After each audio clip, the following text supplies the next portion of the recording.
आकाशवाणी गोरखपुर से क्षेत्रीय समाचार।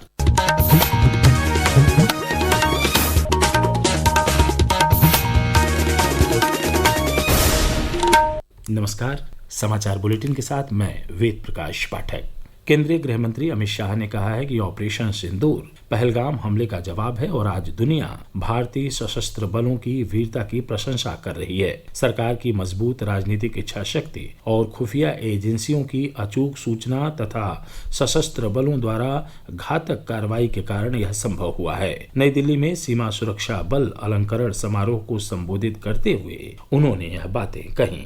ऑपरेशन सिंदूर अपनी भूमि पर हुए टेरर हमलों के जवाब के इतिहास में सबसे सटीक और सभी उद्देश्यों को पूर्ति करने वाला ऑपरेशन था और इस सटीक ऑपरेशन का न केवल भारत, पूरी दुनिया के एक्सपर्ट्स भूरी प्रशंसा कर रहे हैं। सेना के संयम की भी प्रशंसा हो रही है कि हमने केवल आतंकी अड्डों और उनके एयरबेस को ही टारगेट किया। गृह मंत्री ने पाकिस्तान और बांग्लादेश के साथ भारत की सीमाओं की रक्षा में बीएसएफ की भूमिका की भी सराहना की।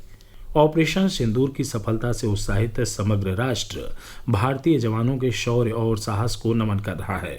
सशस्त्र बलों के प्रति सम्मान और कृतज्ञता की भावना से आकाशवाणी समाचार एक विशेष श्रृंखला प्रसारित कर रहा है। इसी कड़ी में आज हम परमवीर चक्र विजेता फ्लाइंग ऑफिसर निर्मलजीत सिंह सेखों का स्मरण कर रहे हैं। एक रिपोर्ट।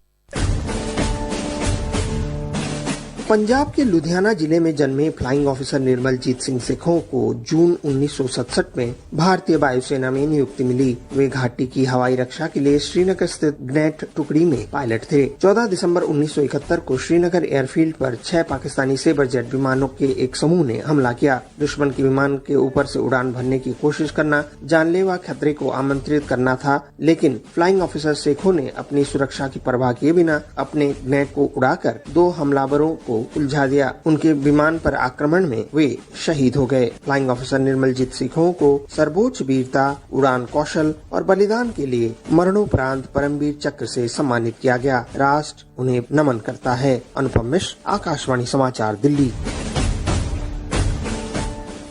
ऑपरेशन सिंदूर की सफलता और देश के वीर जवानों के सम्मान में चलाए जा रहे भारत शौर्य तिरंगा यात्रा अभियान का क्रम प्रदेश भर में जारी है। आज भी प्रदेश के कई जिलों में पूरे जोश के साथ तिरंगा यात्रा निकाली गई, जिसमें लोगों ने बढ़ चढ़कर भागीदारी सुनिश्चित की। भारत माता के जयकारे और वंदे मातरम के उद्घोष के साथ अमरोहा जिले में तिरंगा यात्रा निकालकर भारतीय सेना के जवानों के प्रति कृतज्ञता व्यक्त की गई। बदायूं जिले में भी आज तिरंगा यात्रा का आयोजन किया गया। मुख्यमंत्री योगी आदित्यनाथ ने आज अयोध्या धाम में श्री हनुमत कथा मंडपम का लोकार्पण किया। इस अवसर पर अपने संबोधन में मुख्यमंत्री ने कहा कि डबल इंजन की सरकार ने डबल स्पीड से चलकर अयोध्या धाम को उसका गौरव प्रदान करने का काम किया है।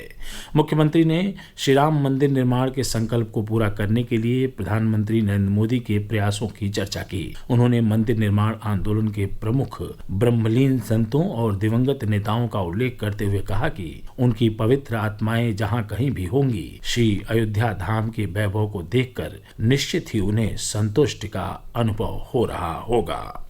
प्रधानमंत्री राष्ट्रीय बाल पुरस्कार के लिए 31 जुलाई 2025 से पहले awards.gov.in पोर्टल पर आवेदन कर सकते हैं। यह जानकारी कुशीनगर के जिला प्रोबेशन अधिकारी विनय कुमार ने दी। उन्होंने बताया कि यह पुरस्कार असाधारण बहादुरी के साथ किए गए निस्वार्थ कार्य, असाधारण क्षमता और उत्कृष्ट उपलब्धि वाले 18 वर्ष से कम आयु के बच्चों को दिया जाता है।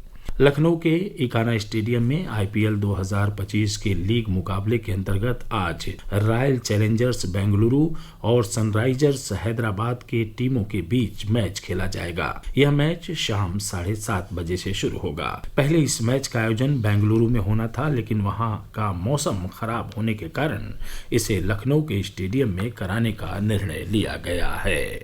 बीते 3 दिन में गोरखपुर सहित प्रदेश के कई जिलों में हुई हल्की वर्षा से तापमान में गिरावट दर्ज की गई है। इसके चलते लोगों को गर्मी से राहत मिली है।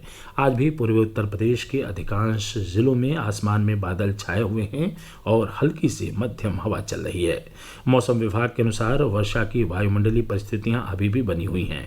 इसके कारण अगले 2 से 3 दिनों में कुछ जिलों के कुछ स्थानों पर रुक रुक कर गरज चमक के बीच वर्षा का पूर्वानुमान है। समाचार समाप्त हुए। नमस्कार।